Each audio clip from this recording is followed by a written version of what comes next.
Hey everyone, thank you for joining us on this episode of Stuttering in Silence. My name is Gavin Soden, and I'm joined by Matthew Lepore. Hey Matt, what are we going to be talking about today? Sports, Gavin. What kind of sports? All the sports, my friend. All sports? Perfect. Well, hey, it sounds fun. I hope you guys enjoyed as much as we're going to enjoy it. And without further ado, let's jump on into it. Gavin, we are live. All right, another week of entertaining sports and things of that nature. So I have everything kind of pulled up here for MLB for my eyes, but kind of want you to lead me into this because I know you're the resident expert. Yeah, so basically, like I said in the last episode, we had a last episode. Isn't that crazy though? Not to stop you, but like, yeah, the fact that we say that now. It is kind of crazy. Yeah. So I didn't mean to stop you, but it's just kind of funny because you always go like, "Oh, last episode," and I'm like, "Oh yeah." I remember a couple months ago, we're just like, "Hey, let's just start a podcast." I'm like, "All right." Yeah. Now we're on all the major platforms. Yeah. And stuff like that. Oh, yeah. Before we get into it, just so you guys know, sorry, this is totally my fault because I'm a scatterbrain. Spotify, we're on Google Podcasts, Apple Podcasts. And YouTube, we should have video up soon. Yeah. So I didn't mean to stop you, but we are on there. We appreciate all the kind of like support that you guys kind of give us, and just make sure you're listening. It'll all be up. All the links are there. Any questions, put in the comments. If you look on YouTube, all the links are under the descriptions there. So make sure you're listening on anything you can. It's all free. Yeah. With Google Podcasts and things like that. And as we grow, we'll have like Patreon. We'll have like little clips and quirks and stuff like that as we go along. But yeah. So, anyways, no, you're totally fine. No, so this is one of the in the last episode, we talked about the Giants and the Dodgers, right? Yeah. Yes. And we were talking about how they were the two best teams in the MLB. Yes. Both of them got eliminated from the playoffs. So, imagine getting wrecked. So, God. And what's crazy is both of these teams. So, the Astros are playing the Braves right now. Braves actually last night just won the game 1 of the World Series. The Braves, I don't understand where they're coming from and like where they decided to just spring out of nowhere. Like they were decent midway through the season, and then they went through this long cycle of just being bad. And all of a sudden, the playoffs come around, and they're just like, "Oh yeah, we're just gonna win." Like, you know what I mean? So the Braves beat the Dodgers, and the Giants lost to the the Giants lost way back against the Dodgers, so they were eliminated. The Dodgers got eliminated, and the Red Sox got eliminated. So the Red Sox were, like I said, I predicted the Red Sox to win. But 5-0? Yeah, it was bad. Yeah, it was bad. I didn't think it was going to be that bad because I know you were talking about like they could be, pretty good. They were good. You were wondering if they were going to even beat the Astros. Yeah, the Astros came out. They always turn up in the postseason. Dude, what? It was 11-2 against the Braves. Yeah, and that was what game? 3 of 2 out of 5. Oh my gosh! Yeah, it was game 5, and then they just needed to win one more. The Dodgers needed to win 2 games to beat to go to the World Series, and the Braves needed to win 1. Then the Braves win the next game. Yeah, 4-2. That's crazy. See, now does that happen a lot where you have like blowouts like that, like 11-2? Yeah. Well, if you think about it, it's kind of like this postseason has been really hitter friendly, I would say, because you have like some games that are pitched like they start off in the first like 6 innings where it's like 0-0 or 2-0. You know what I mean? But then, like, it starts to heat up because what you're dealing with here is not some mid-level teams. You're talking about the best teams of this past season. So, you know what I mean? If you make one mistake, it's going to be a hit or a home run, or if you make little mental errors, or if you put out a pitcher that's really not your best reliever or one of your best relievers, he's going to get hit around. Sure. You know what I mean? So that's why you see a lot of the times in these past games, like throughout the postseason, you see the games are like 9-1, 9-2, 11-2, and that's just kind of what it is. But it's been a pretty interesting season, I would say. That makes it exciting for the games too. Well, yeah, I mean, it's more entertaining to watch people hit than pitch, I would say. Because, like for example, I went to a Phillies game 2 years ago, and we watched Aaron Nola pitch.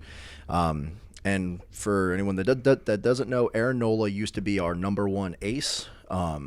Like in 2018, he was like our number 1 guy. He's kind of had an up and down career for the past few seasons, but when we watched him, he was lights out.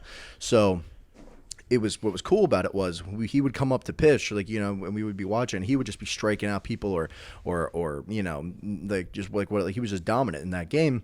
And it was cool but I really wasn't exciting until we started to hit, and like, you know what I mean. So like, we started to hit home runs, and, Sure. and we won the game. Well, it's always exciting to kind of see that too, especially for your home teams. Yeah. Yeah, so it was cool. But I think the World Series. This is probably I don't think I'm gonna really care. I don't really care who wins the World Series.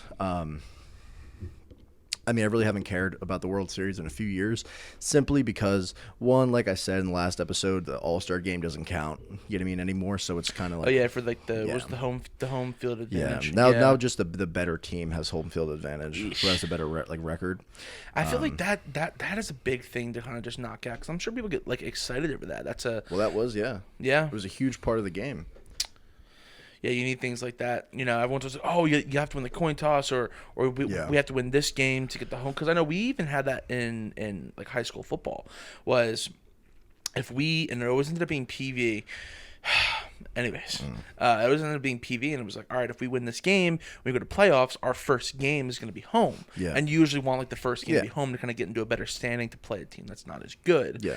And that was always exciting, because like the other PV or whoever we play, like OGR, we're trying to be like, okay, they're going to play like their best, and you would have like CBS showing up, and they'd be like, this was exciting. So I'm sure it's kind of like the same thing with baseball, because you're going to get more people to show out. It's like, okay, you're going to have like an Astros Red Sox. Well, right? With baseball, it's kind of like the same way with football, and like for example with football, people are, if let's say you have a pretty bad team, okay, people are still going to go to the games. Yeah.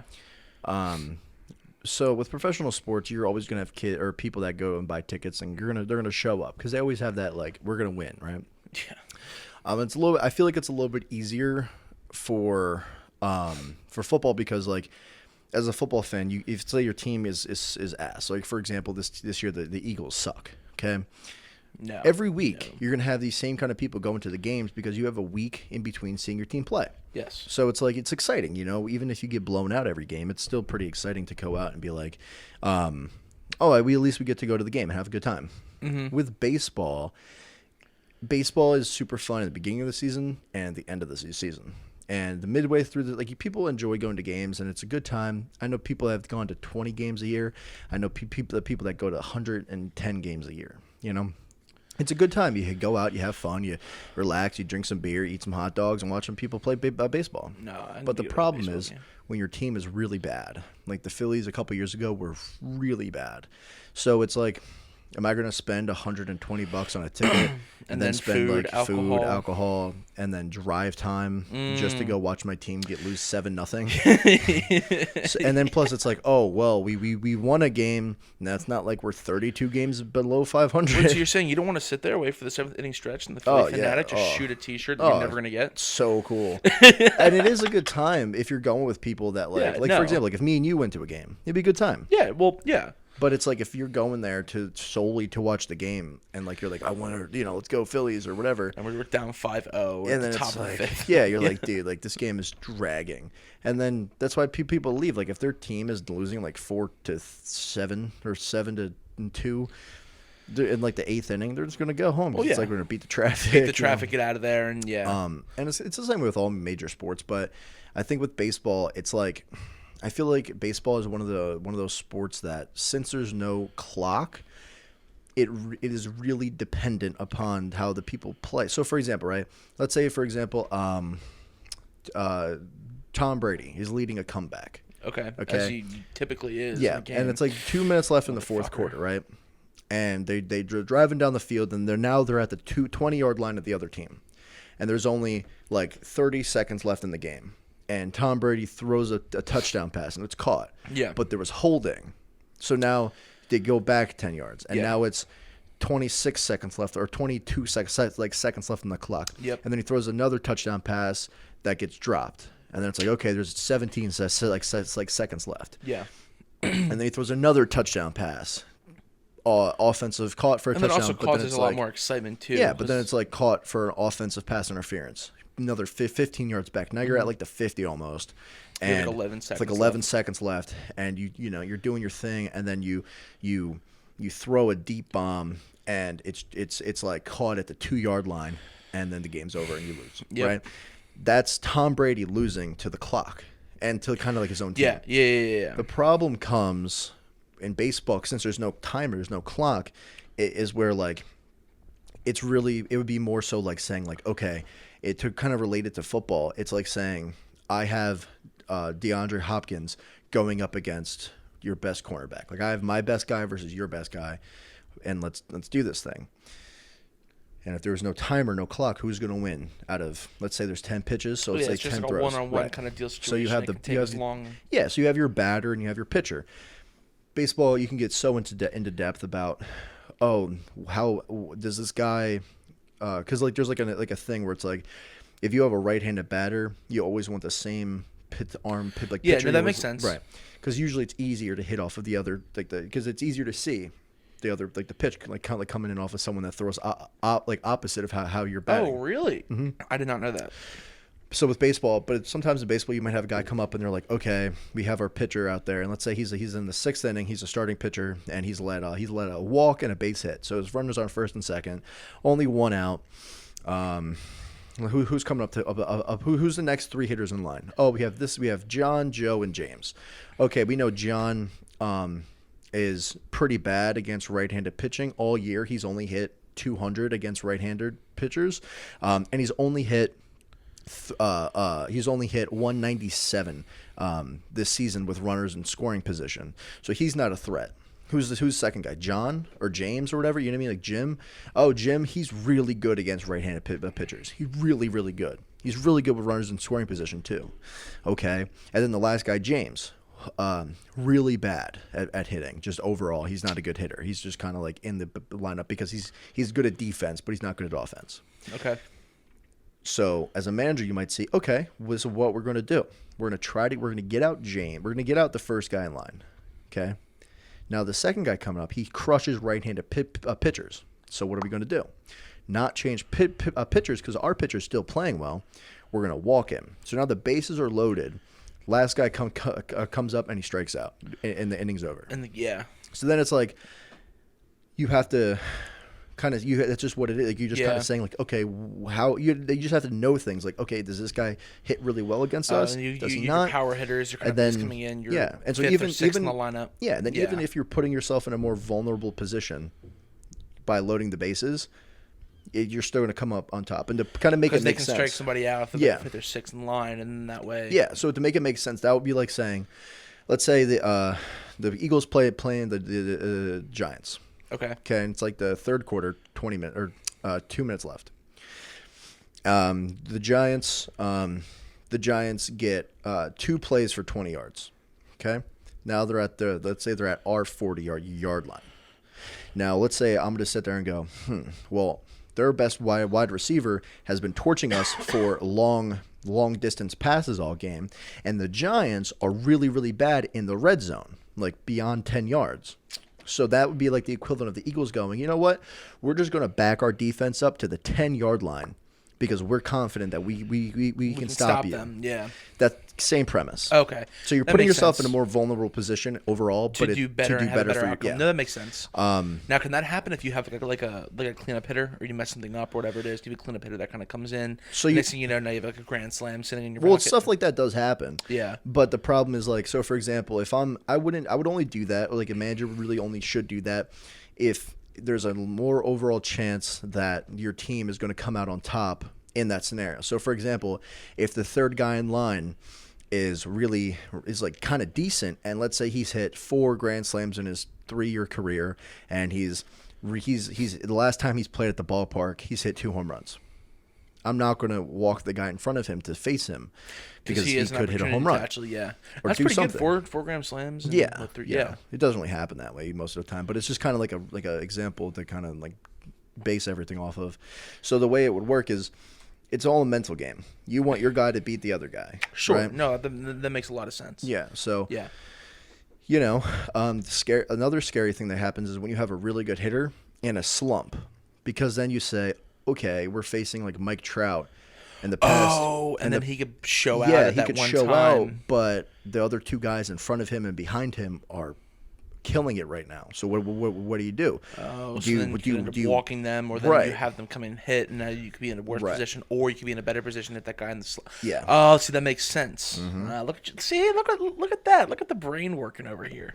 Yeah, no, it's and that's what I mean. Like it's one of those things where it's like when you start learning baseball and learning like how like the mechanics of everything, it's like it's kind of like playing a game within the game. Yeah, no, that makes a lot of sense, and that's kind of how what's kind of the same thing with like wrestling is we would have that happen a lot where and you would see it, and this isn't like against anybody who's JV or isn't as good, but when we had lineups, right, when and especially in high school, I'm not talking about college, in high school when we would wrestle, this happened a lot where, and it kind of happened to Ben. Wow, stuttering in silence. Ben D'Arcangelo, Michael Gradwell, or Brandon Meredith, those kind of in the lineup, where there would be these wheelhouses, right, on the other teams. So sometimes we have to bump people around or give up like a forfeit, which is 6 points on our end, but then we would have someone like Brandon or Ben or Michael Gradwell or whoever, and then get a pin. So now we're evened it out, and the weight classes are not bumped up. So then we have like another kid who's really good against a kid who's not good. So we're gonna get another 6, and then we're gonna get another 6, and then now we end up winning out. It's the same. So premise. I see, and that's kind of how it is. So if that's kind of how I'm correlating it. Because sometimes we'll give up forfeits, or we'll kind of do what actually was kind of funny. I bring that up is when we were facing Council Rock North in the Battle of the Rock tournament, whichever it was. Like Jason, my brother Jason, we were in that kind of situation. We needed Jason to wrestle one of the best kids in the state. Yeah. And let me see if I kind of got this right with baseball. Is we bumped Ben up, put Jason in. Wrestles the kid. Jason actually did well and just lost, which is fine. That's what we needed him to do, and not give up 6. And he gave up 3 points, which is good. Yeah. And we did that in order for Ben to face another really good kid that Jason would have gotten pinned by, and then Ben wins. Yeah. And we ended up winning the match. Yeah. So is that kind of how it is? Yeah. So if you have like a Mike Trout, and he's in a slump, but you'd rather face him in the slump. Like that's what all sport. It's kind of like the same way with Ben Simmons and the Sixers.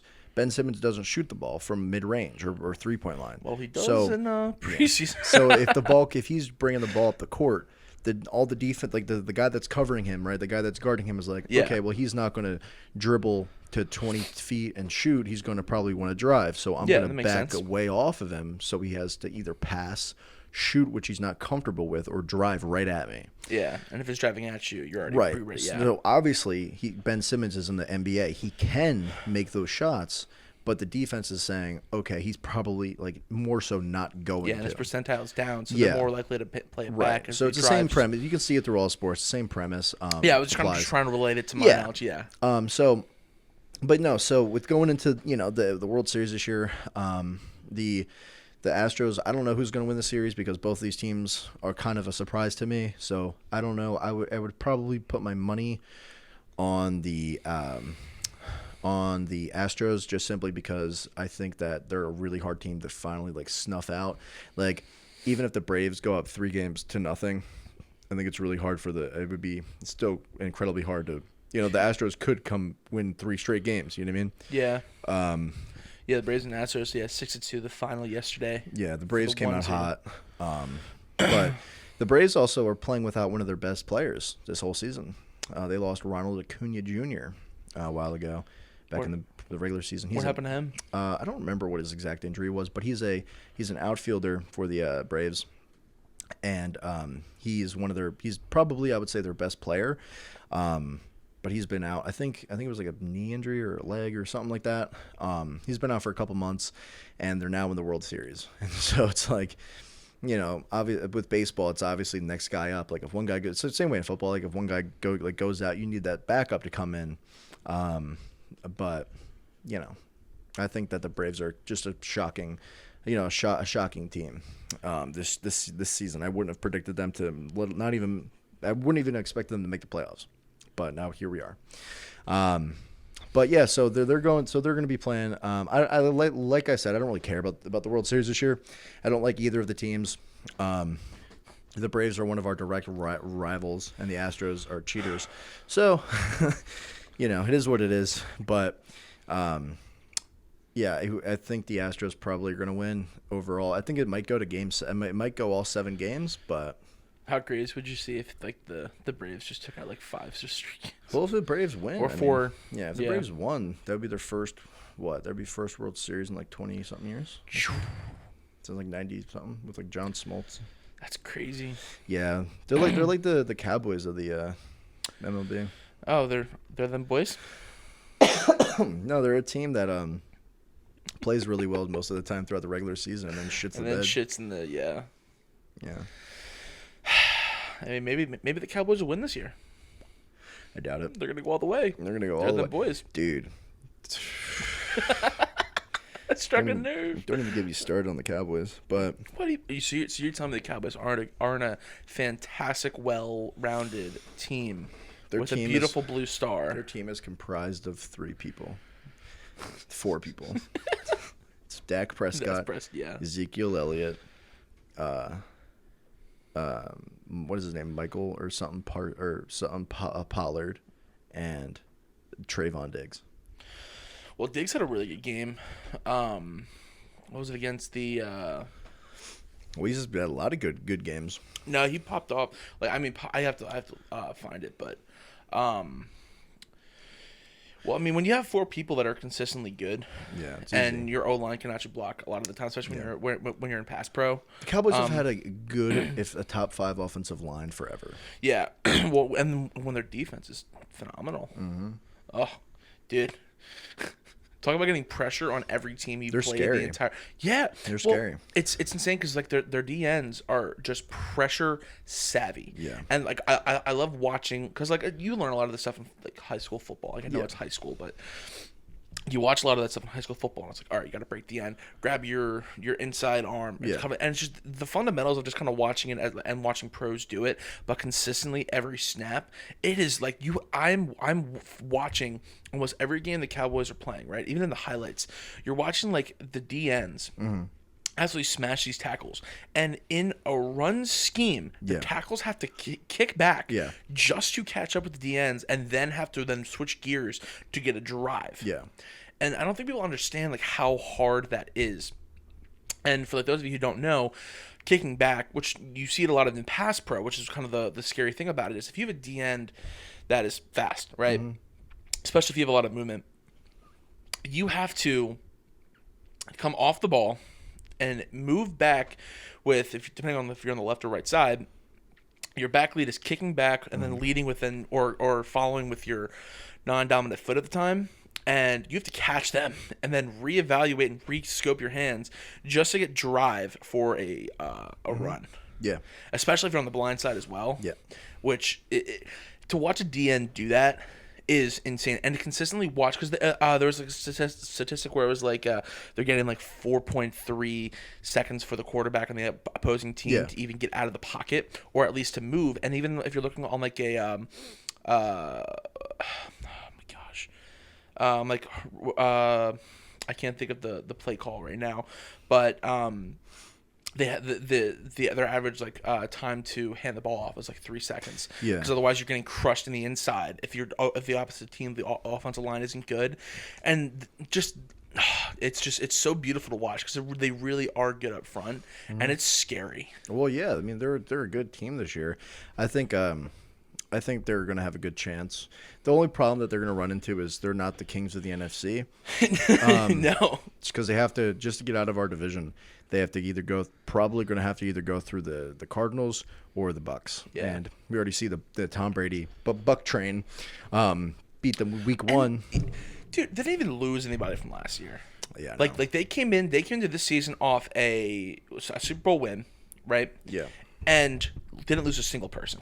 Well, that's the thing. Like, I really don't like Tom Brady, but I mean, I'm gonna, expect him to win the Super Bowl, unless he loses.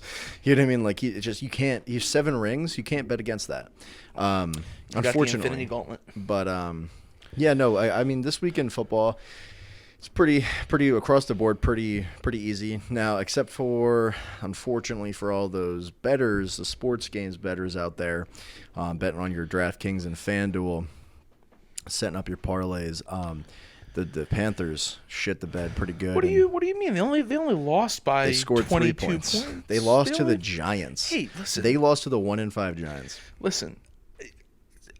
the football has Oogie, the boogie. Panthers. The Panthers are really good at being bad. After week 3, they were like, you know what, we give up. You ever see that meme on TikTok where it's like, I don't want to do this no more. Yeah. That's them after week 4 or week 3.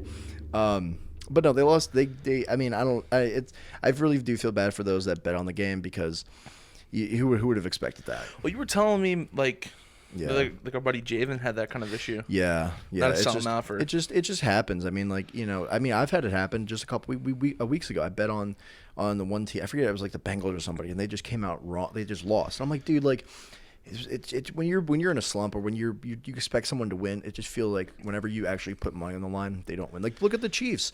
You know how many people bet on the Chiefs game? No, I didn't know how many people bet on the Chiefs game. 6,422,706. You just knew that off the top of your head. You and fucking Ben. Because, like, I'll have to watch the highlights or I'll catch a game or I'll look at the stuff. And, like, Twitter helps me a lot because I, like, always catch all the statistics and stuff. But the fact that because I feel like Ben was sitting here. Yeah. He'd be like, yeah, well, there was approximately 50 million, 26,000 people, whatever the thing it is. And I'm like, how? Like, do you guys just pay attention to the most minute things? Yeah. I hate you. Well, no, because it's fun. It's easy. Like, for example, like I said, when I was a little kid, I would watch baseball every day. So I knew everything about baseball. I knew everything about Phillies baseball, right? So we go to Citizens Bank Park, right? And this guy stops us and he goes, "Hey, buddy, do you want to try to win a free T-shirt?" And I'm like, "Hell yeah!" I'm like 11. I'm like, "Fuck yeah, dude." So my mom's like, "All right, let's do it." And then she's like, "Well, what do you have? What does he have to do?" And the guy's like, "All right, buddy, look at there's big banners outside the stadium, right? And it's like, it's a starting a lineup, right? Okay. So it's like the picture of the player, and then like whatever." And I'm like, all right, cool. And it's just like, then he goes, okay, you got 10 seconds to look at the starting lineup, and then you have to turn around or close your eyes and then tell me the first 6 players, the first like 4 players or whatever in the starting lineup. You already knew it. I didn't even look. I just turned around and I went, I'm ready. And he goes, you sure you don't want to look, buddy? I'm like, and my mom looks at me and she goes, he knows. And he goes, all right, let's give it a try. First 6 players. And I'm like, Shane Victorino, Jimmy Rollins, Chase Utley, Ryan Howard, Pat Burrell, Jeff Jenkins, and Carlos Ruiz, Pedro Feliz, Carlos Ruiz, Cole Hamels. Do you want? And I turned around at 11 years old and I went, do you want the bench too? And he goes, huh? And he's Here's your T-shirt, you little shit. yeah, he's looking at me like, and I'm like, and I was looking around because I'm still a little kid, so I really don't like fully understand. So I'm like, did I do that? Is that yeah? Like, do you want the averages or like their stats too? No, okay. And he's like, here's your shirt, buddy. I'm like, cool. Yeah. And then that's Kick on me. Yeah, I like got come you on, all bro. day, baby. Like I knew their batting averages, I knew their home run records, their RBI totals, their average with runners in scoring position.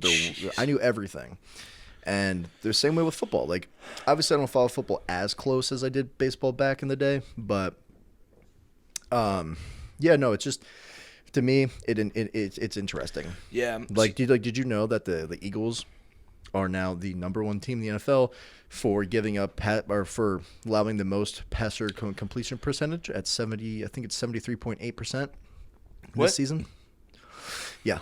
So in the past 1,200 and something games, the Eagles have allowed eight teams to eight teams, right, to have a 73.6% or better passer completion percentage. We still flying high, and we did it in 4 games.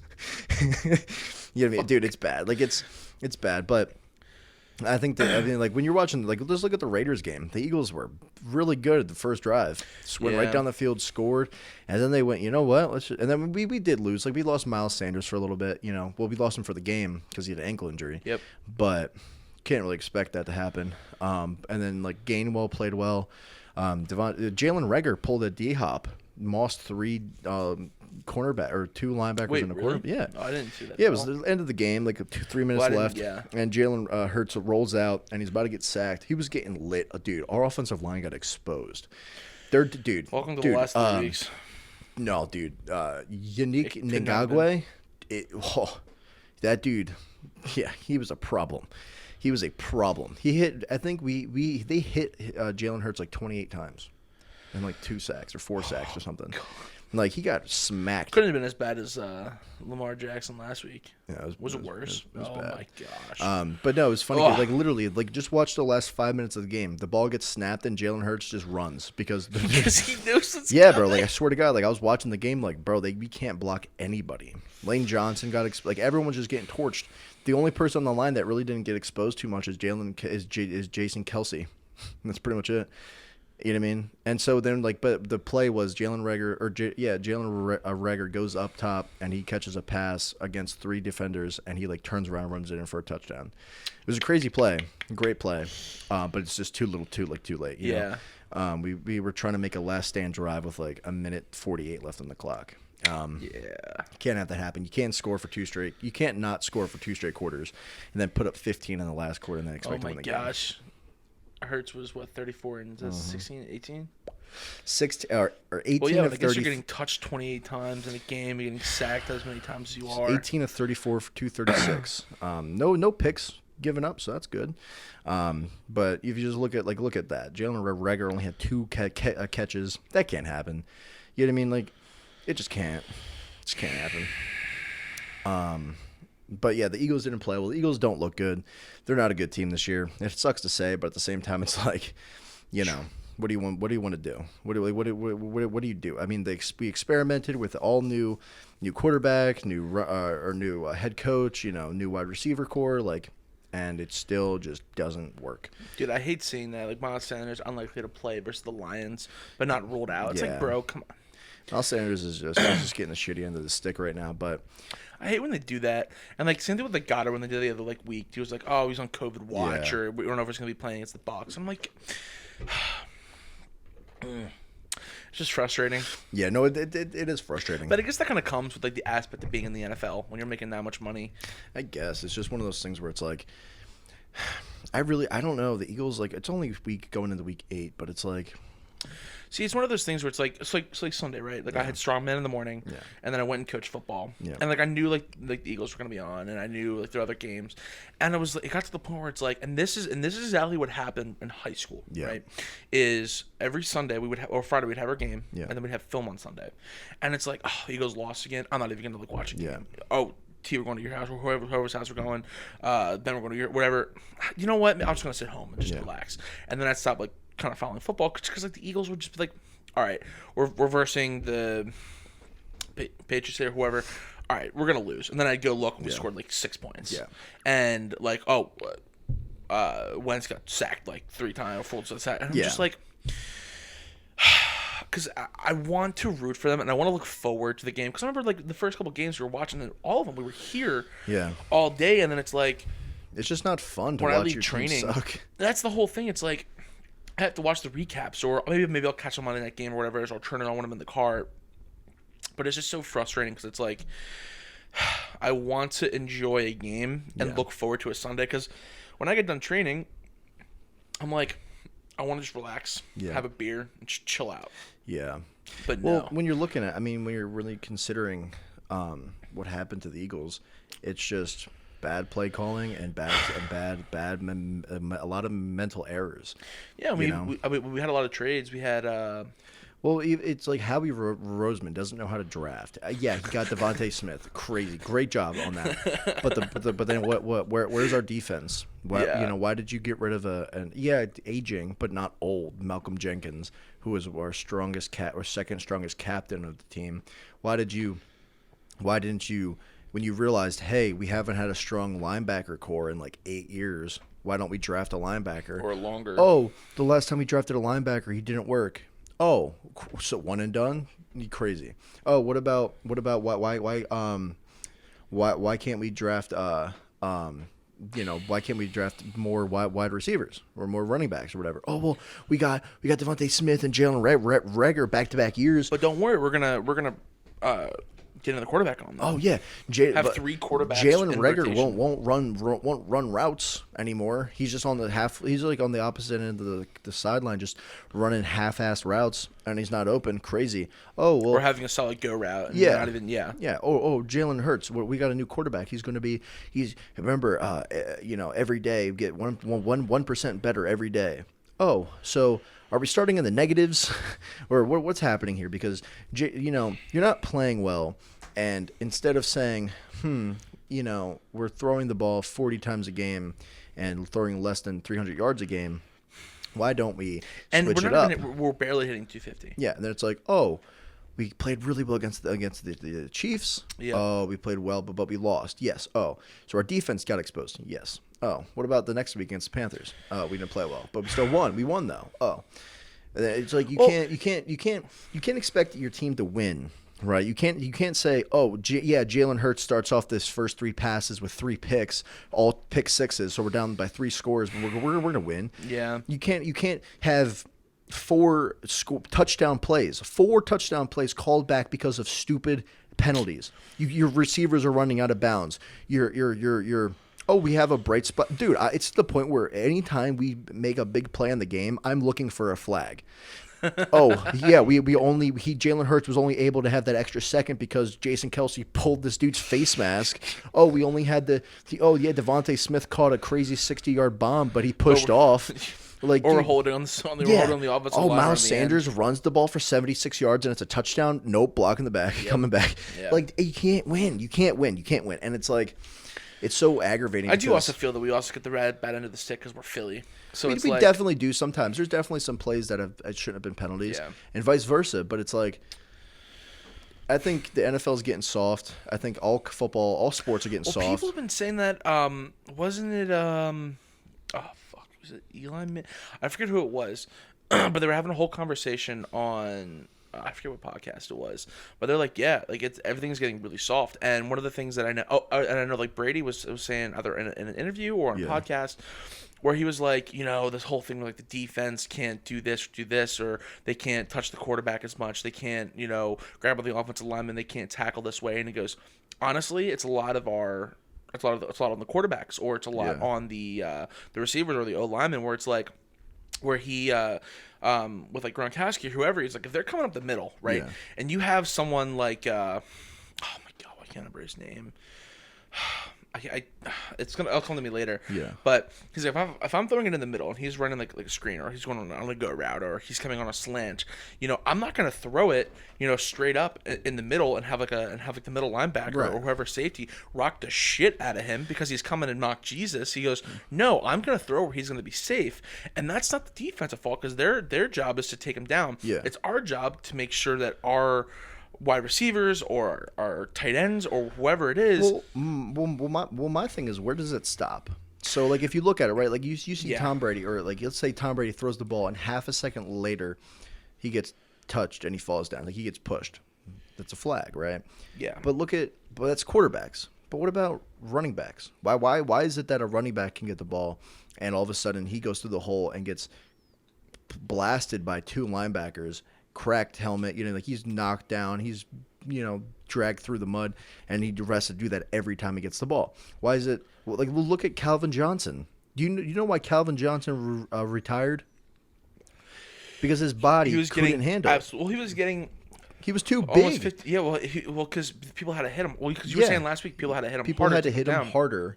And the thing was too is he was getting so fucking low when he was coming through that he was getting a lot of head-to-head contact. Well, that's what I'm saying. And now you're having that whole not to stop you. I'm sorry, I didn't mean that, but you're having that whole targeting thing now too.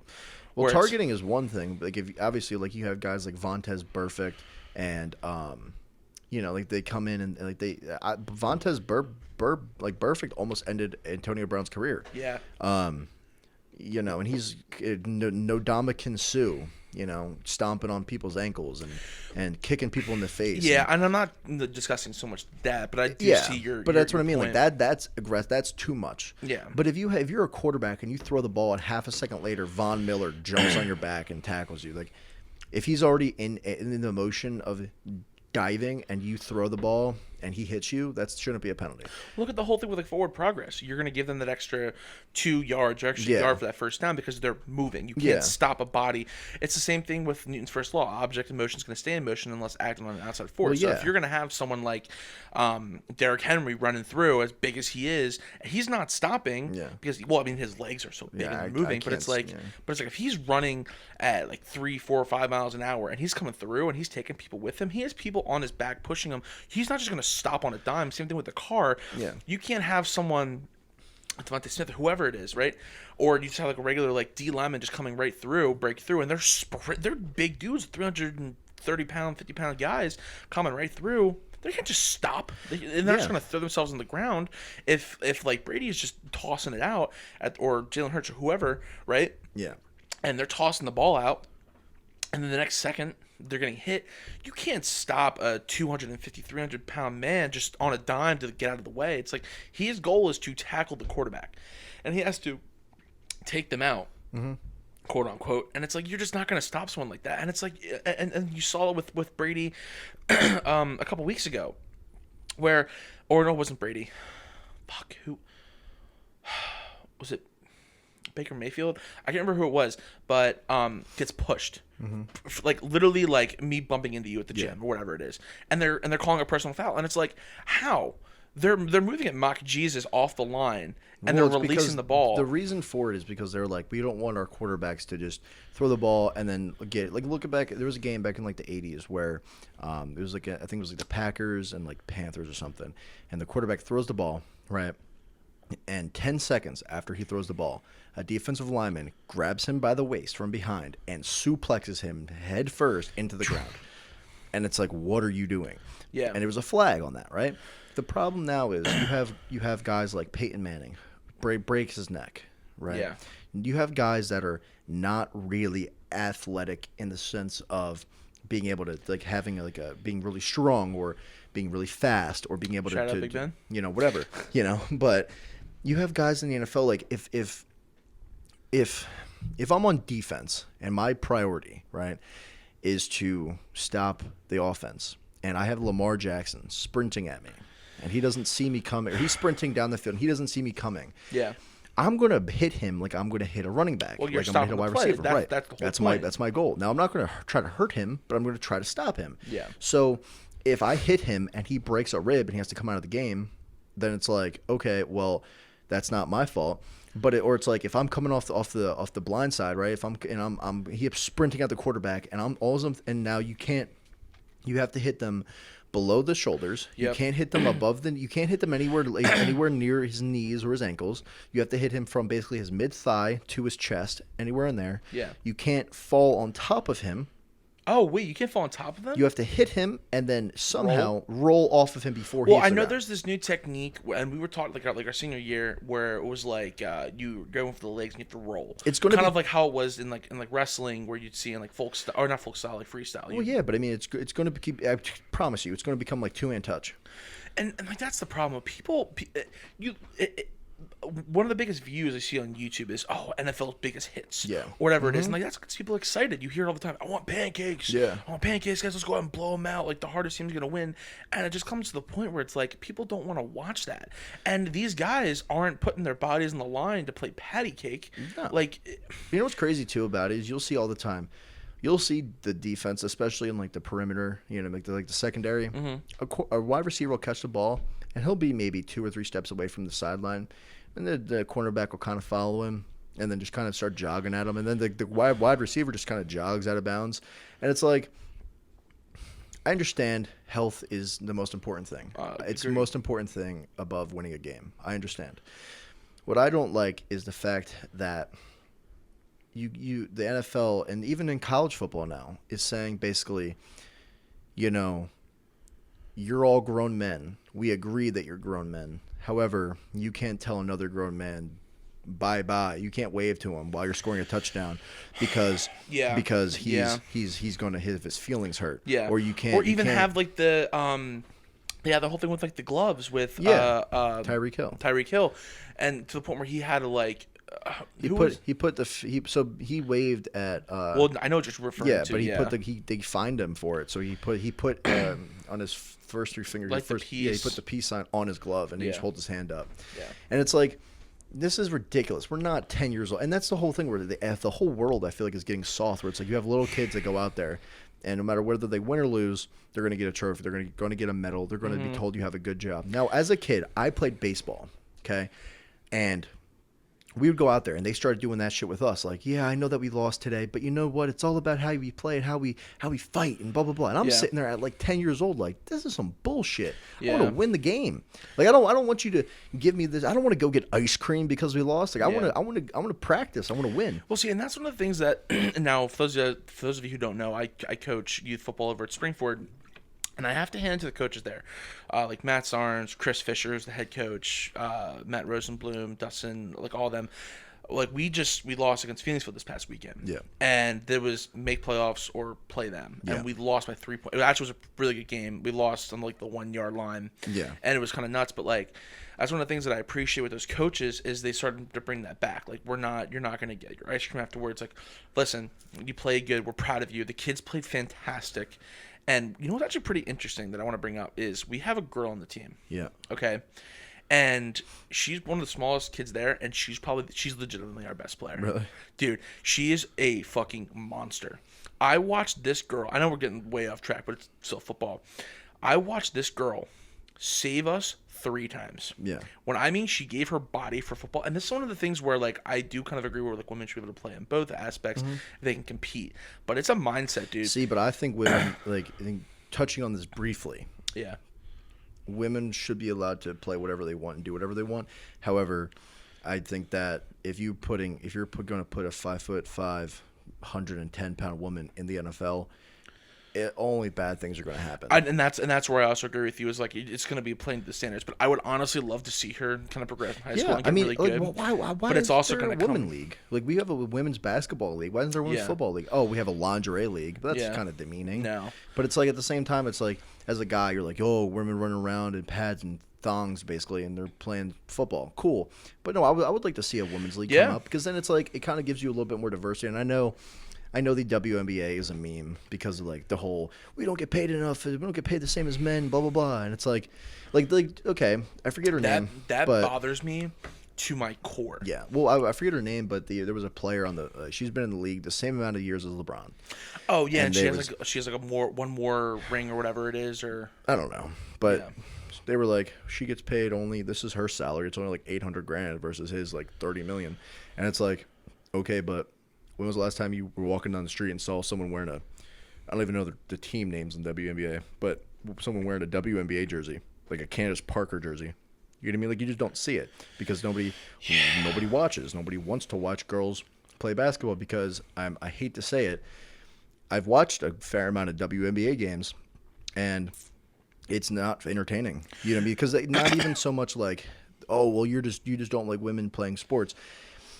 If a girl was like 6'3" and like 200 pounds and she dominated the NFL, fucking good, awesome. Like do you know? If she was like another Derrick Henry, she was just bulldozing people. Of course, that would be entertaining. Yeah. The problem is when you have these girls playing like basketball and they're shooting, and there's every person on the court on both teams is like 1 for 11, and you know what I mean? And it's like the game, it's the fourth quarter, and it's like 48-30. And you're like, well, did you see the whole thing with like the women's soccer? Yeah. Oh, see, I don't want to like totally go off the rails, but like that bothered me. And it's kind of the same thing with the WNBA. So fun fact, right? Mm-hmm. The women's soccer team is amazing. Yes. Right? They are far superior than the male, and the male get more money.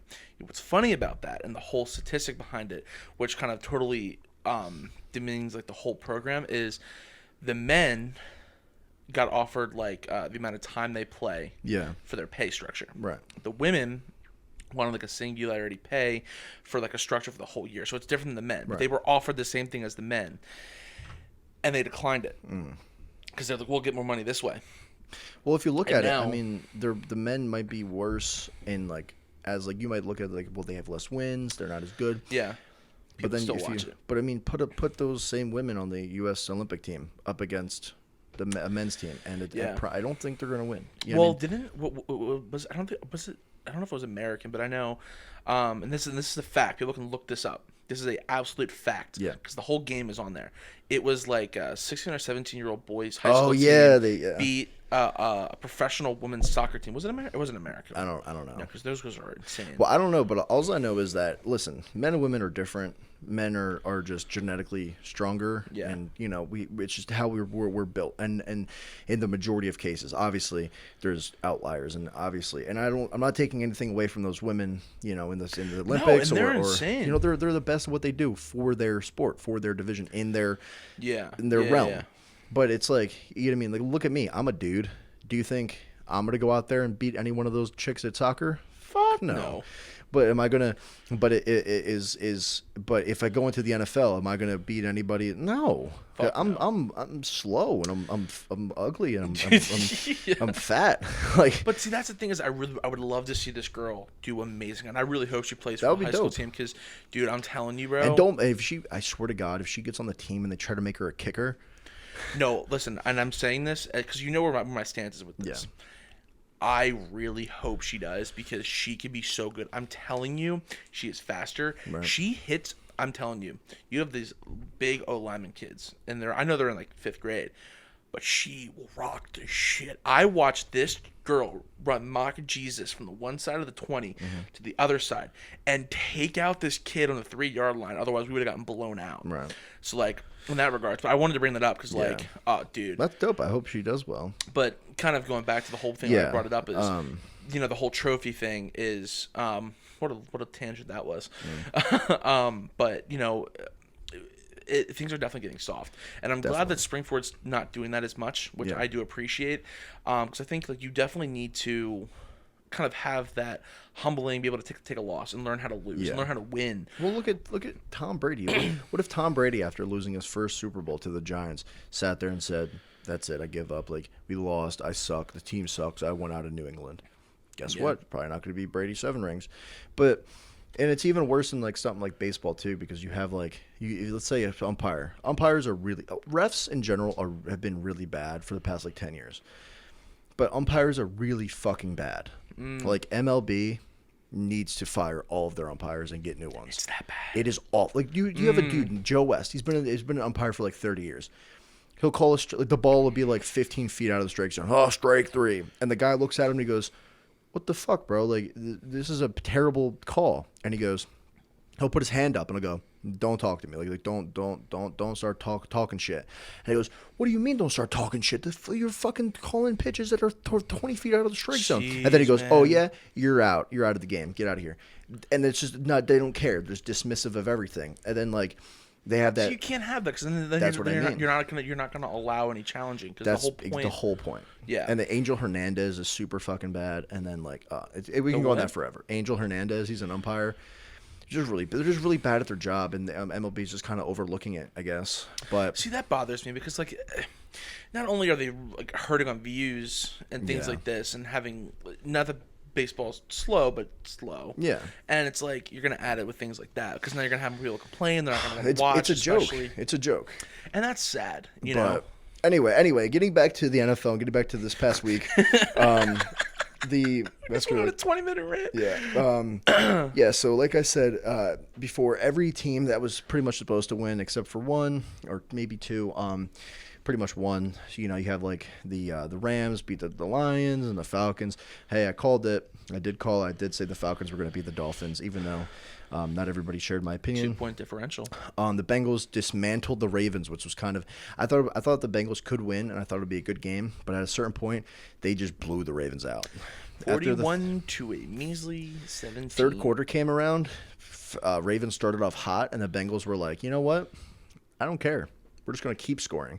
You scored a touchdown. We're just going to keep scoring." Dude, it got bad. 14 unanswered points in the fourth quarter. Yeah. And then what? Oh, well, they did answer a little bit in the third. Okay, ready? Jamar Chase, 201 yards off of 8 catches on the Bengals. 201 yards off of 8 catches. Well. Mm-hmm. But anyway, so you basically have these teams that were going to win. They're, you know, there was no 25.1 Yeah. There was they were gonna win. The only teams like the Eagles lost to the Raiders, didn't play well.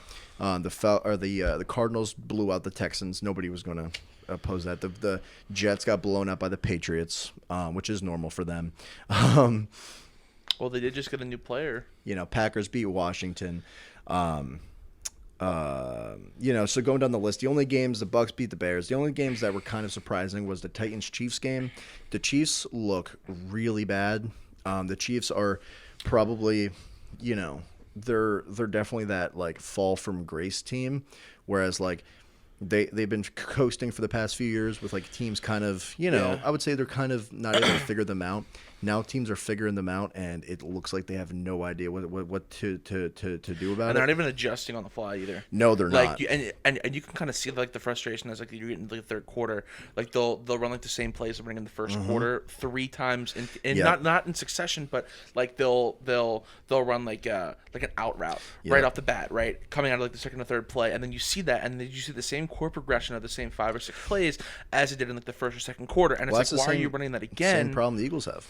Well, dude, so it's like they're just it is what it is. They're just not playing well. So I think the Chiefs have a better chance of pulling themselves out of the mud than the Eagles do, but right now they don't look like they can handle any kind of competition that's above 500. Like if they're playing the I don't think like if you asked me who's winning, the Chiefs or the Bengals right now, gotta go with the Bengals. Really? Yeah. Chiefs, Bengals smack them right now. But hey, if the Chiefs pull their head out of their ass and they start clicking again, Chiefs could be a powerhouse again. But yeah, so I think that this week it was cool to see some blowouts. It was cool. Like the Bengals Ravens game was good. I wish I saw it. The the night game on Sunday and the Monday night game, dude, those games are horrendous. Like the Colts, the 49ers, like Jimmy Garoppolo looked awful. Like it was memeable. Like you could literally make a joke about any particular play, and then you have that's like the cap of the night, right? Yeah. So it's like, you're watching all these games, and it's like, oh, no crazy upsets, really, no crazy, except for the Panthers game, and then you have the Colts play the Niners, and the Colts are just kind of curb stomping them. But even for the first half, it's just kind of boring. And then you're just like, all right, well, to Monday night, Saints, Seahawks. Oh, like how great these games have been for the past 7 years. Yeah. Oh, no. Very horrendously bad. Horrendously boring game. Like, yeah, Alvin Kamara popped off, right? He had 173 yards total, whatever. But it's like the game is 13-10. You know what I mean? Like Jameis Winston, 19 of 35, 222 yards and a touchdown. Yeah. Alvin Kamara, 20 carries for 51 yards. Yeah. Geno Smith played terribly. 167 yards. 12 of 22, 167 yards. This isn't like, TD. You have teams that have been historically bad coming out of the You're telling me, Alex, what? He had, what is that, 16 carries for an average of 2.2 with a whole. Yeah, it wasn't good. There aren't good teams. But like I was saying, these are teams that are like, oh, the Patriots used to be a powerhouse, and the Saints and the Seahawks. Now it's like, well, once you start losing people, dude, they're not. And so it's now the Bengals are good. You know what I mean? Now it is. Excuse me. It is good to kind of see different teams kind of rise up though too. No, I definitely that way you're not agree. always seeing that. Oh, the Patriots are going to be in here. Oh, the 40 or the Chiefs are going to be killing it, or like whoever, right? Or the Seahawks. Well, I mean, they've kind of fallen off and they're losing their bandwagon or people. They're 2-5, but they're like us. That's a great, if you flip it around, it's good, but well, it's 2 losses and five wins, right? No. That's how it works. The losses from the front. No. Too bad for them. No, but I think going forward, I think the NFL, you're going to kind of see I think personally the teams that are kind of showing out right now, I'm going to say the Bengals in particular, just to kind of make a point. I don't think they look good enough to go deep into the playoffs yet. I don't think they have every piece that they need to be able to beat a team like the Cardinals have been, or the Bucks, or especially the Bucks. Yeah, the Titans or whatever it is. And so it's like, the Bengals are showing out, and the Cardinals are showing. Even the Cardinals, the Cardinals are 6-0 or 7-0. They're 7-0 after this week. Yeah, so 7. They're playing really freaking well. They're kind of beating the shit out of everybody else. But at the same time, it's like There's at the same time, it's like, are the Cardinals good enough to beat the like, you know what I mean? Like, are they good enough to beat the Bucks? Are they good enough to go to the Super Bowl? That'd be a game. You know, and it's one of those things where it's like, Yeah.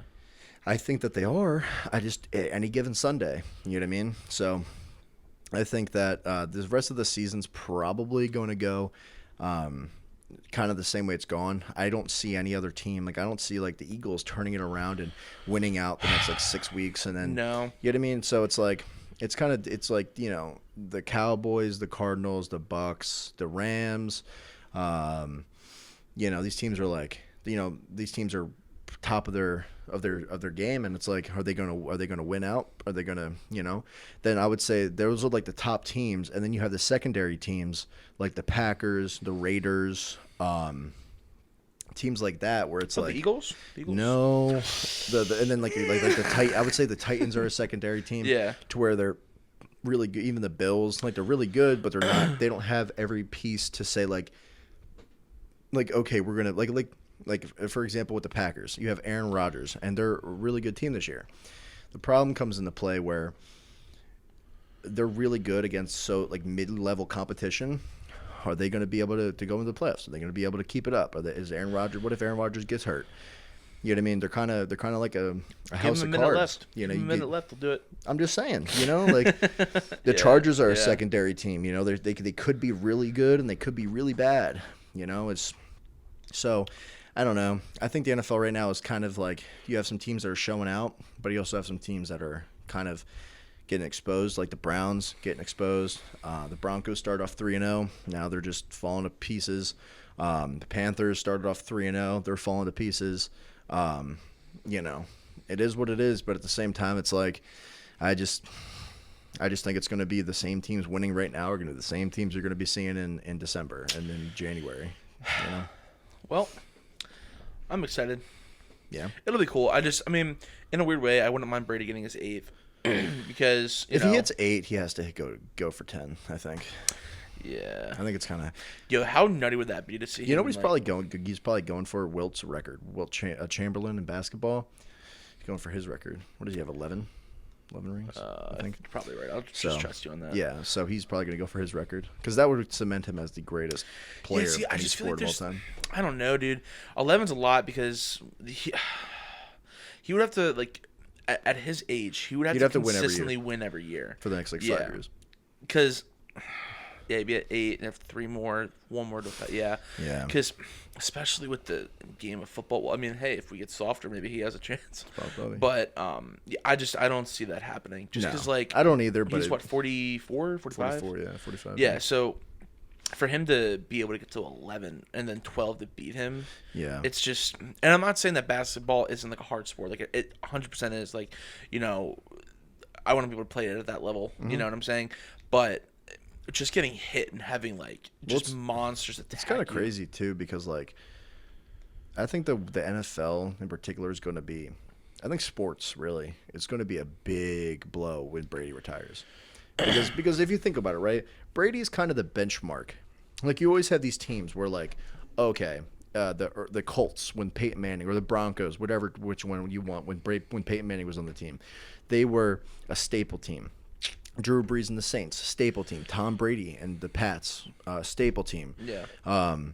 You know, even early in the 2000s, like Donovan McNabb and the Eagles, kind of a staple team. You know, it's like I always forget about him. Yeah. You play these teams, and it's like you have to be on your A game, or you're going to get the shit beat out of you. Yeah. And Brady's now kind of the benchmark of, like, you know, oh yeah, you might, like the Cardinals, you might be 7-0, you might fucking go 17-0. But can you beat Brady one-on-one? You know what I mean? Yeah. Can you take down the quintessential GOAT of sports? I mean, yeah. You know what I mean? And it's like, it's just impressive, because especially when everyone was like, hey, you know, he's leaving the Pats. Let's see what happens. And the whole thing with Gronk happened, and you know, he got him back and stuff. Brady's really the last of his kind. I mean, if you think about it, like the only other player that he's played against, right, that would be in that same kind of caliber would be Ben would be Big Ben. Yeah, Ben And Roethlisberger. Big Ben is rapidly declining.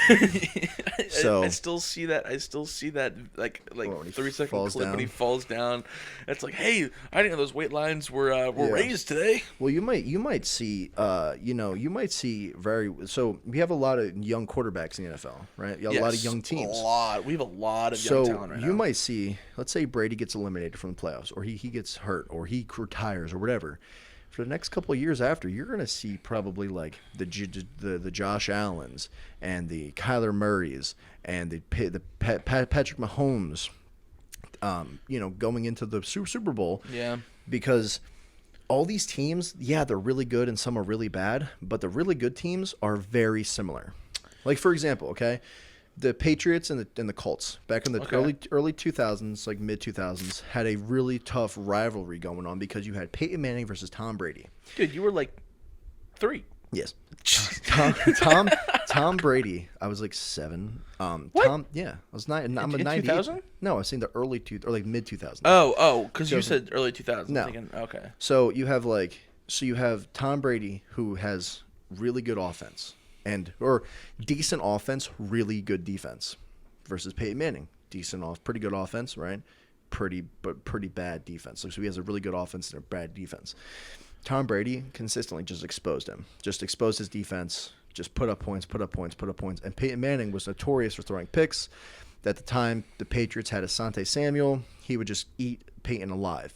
But then you saw Peyton going, okay, we're going back and forth now. So every few years, like let's say every third year or second year, Peyton Manning would say, fuck this, I'm going to beat you. And he would win. And it would always be on like a week 16 or a week 13, like Monday night game or in the AFC Championship game. And they went clashed over and over. And ultimately Brady won out more because Peyton the team wasn't as complete as Brady's. Sure. And Peyton made a lot more mistakes than Brady did. But then you look at when Peyton went to the Broncos.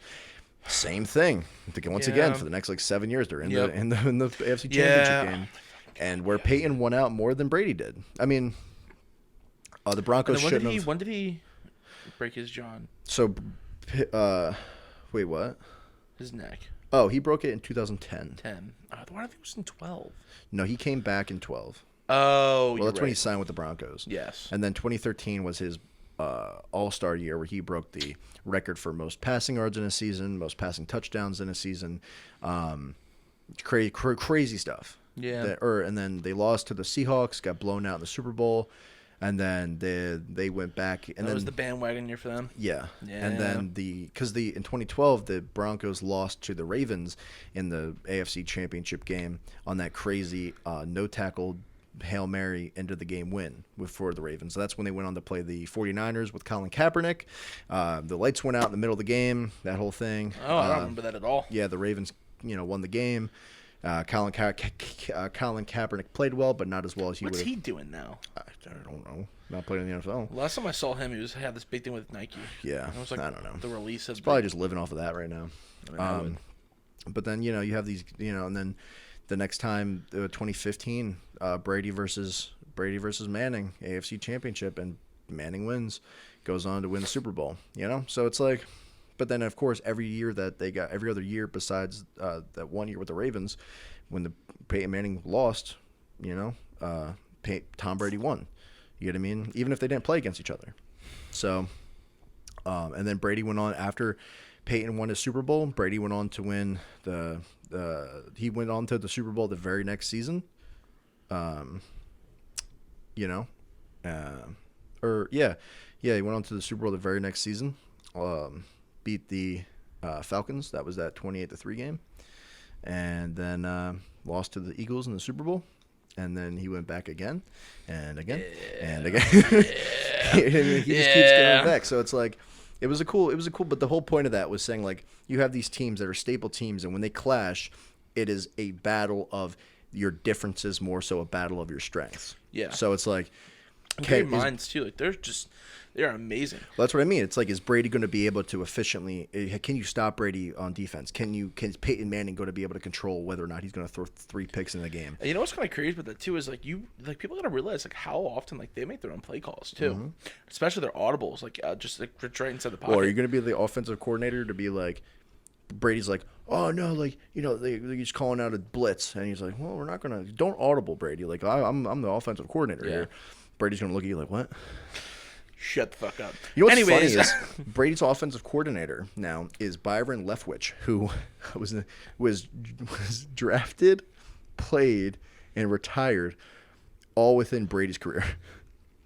He was drafted to the he went to the Jaguars, played for the Jaguars, lost to Brady like 50 times throughout like 10 years. And now he's retired, Tom Brady as play calls. And now he gets hired as Tom Brady's offensive coordinator. Imagine that. Hey, Brady, all right, you beat me like 100 times.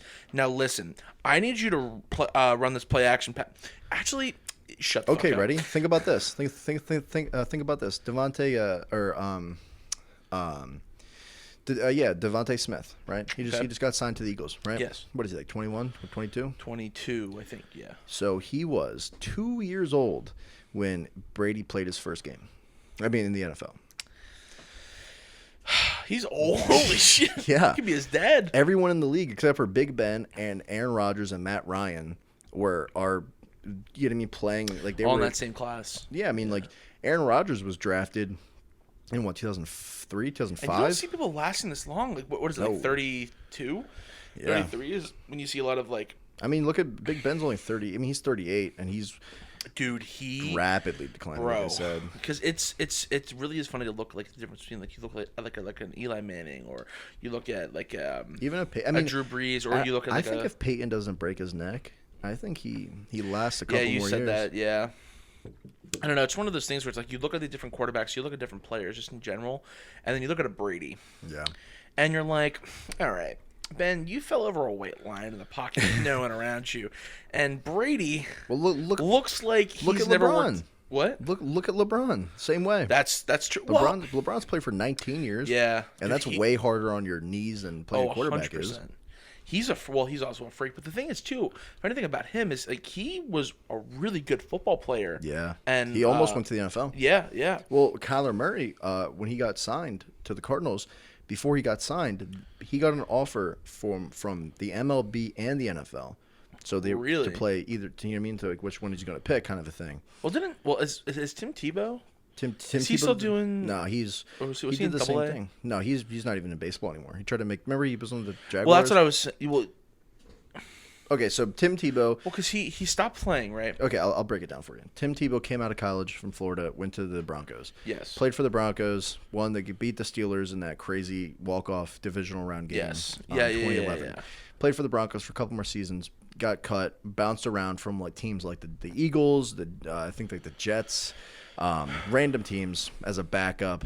Played a couple games, didn't play well, didn't do well. Leaves the NFL. He's kind of like, I think I'm done with the game. Decides he wants to play baseball. Well, first he was an analyst for College Game Day, and like doing like the morning thing. That's a cool kind of job, yeah. Going back to his alma mater, kind of. Yep. Mm-hmm. And then he was like, you know what? I kind of want to play baseball. Gets signed to the Mets. He was in so he wasn't. Yeah, he was in their farm league.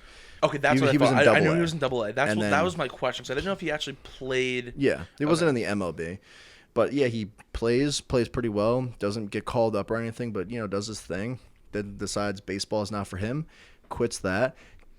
Works out for a couple years. Gets really good at doing whatever he was doing. Gets signed by the Jaguars as a tight end. Plays 2-3 preseason games, doesn't look good at all, gets cut, now he's done. So it's like now you keep praying, Tim. Keep doing your little knee head thing. I don't know what he called it, but Tebow. Is that what it was called? Yeah. I'm gonna do the Tim Tebow. I remember we used to play like football back in like elementary school. I would Tebow. Yeah. Tebow. Do it. Do what? Do the Tebow. Oh, my bad, bro. Hang on. Mr. Cole, give me the ball back. Tebow. He was good. He could have been really good. Yeah. But yeah, the NFL I think is kind of, you're gonna have these teams that are kind of look really similar. Like once Brady retires, it's kind of going to be a toss up between. It's going to be back to every team could have a chance. What do you think he's gonna do? I think he's probably gonna retire for a couple years, like maybe like 2 years, and you'll see him on he might be like an announcer, or he might come back and do like some pressers, he might come back for a couple cool appearances of things, maybe do something for the Super Bowl. Yeah, I can't really see him really being like a play-by-play announcer, but he would know what's happening. Mm-hmm. But I feel like he's such a competitor that it's like for him to truly retire, I think you'd have to kind of get away from the sport. Yeah. Same way LeBron. I think you'll see LeBron is going to play until his body physically can't anymore, and because Brady said, I'm going to keep playing until I suck. Whereas LeBron, I feel like he's he's probably going to keep playing until he literally can't jump anymore. Yeah. And then it's like his son Bronny, he's coming in to the NBA. He's probably going to get drafted by the NBA. So it's like. Yeah. Is he going to? But then you're going to see LeBron at every game. You're going to see LeBron hyping his son up and doing all that, and it's like, I generally think that for these, it's kind of scary for these guys in a way because when you think about it, you do this you're in professional sports for 20 years. You've been playing the sport that you're in professionally for what? Let's say let's say Brady, he's 44, so he's probably been playing since he was 8. Something like that. You know what I mean? So you've been almost playing this your sport for your entirety of your life. And you now have to give it up. You have to give up the limelight. You have to give up everybody talking about you every day. You have to give up all the money, 2 dudes all in this a random stuff. podcast. I'm just saying, No, I understand. So it's like when you're facing it, you want to do everything. And LeBron James and Tom Brady are the smartest people in their respective sports because not only did they last the longest, but the way that they lasted the longest on top.